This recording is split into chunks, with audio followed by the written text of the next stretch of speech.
ประกวดประกอบประกอบเสียสาวไทยทุกวันในตัวในราโจนเมียนตอนเนี้ยบ้านกองการกองเวรเลี้ยงในอัตลักษณ์ที่ต้องเป็นตาเป็นระดับคนตาเป็นในโรงเรียนต้องเป็นตาเอาละก็หาการเปลี่ยนเยี่ยมดีเยี่ยมงานเยี่ยมรอบเยี่ยมไปโน้ตเรือนั่นหนูบ้านทำงานทำงานก็ทำงานตามร้อยจะทำก็ทำงานก็มาการตัวยาหาป้าไม่ใจก็บอกตัวเห็นนางก็อยากจะมาเพื่อจะทำมาบัตรเห็นนางบัตรเห็นนางเตะบัตรก็มาในการตัวนั่นละครตอนเตะบัตรก็ในเกิดยันตาบัตรก็มาในการตัวนั่นละครตอนเตะบัตรก็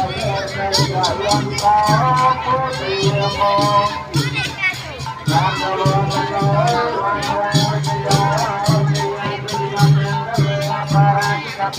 ะ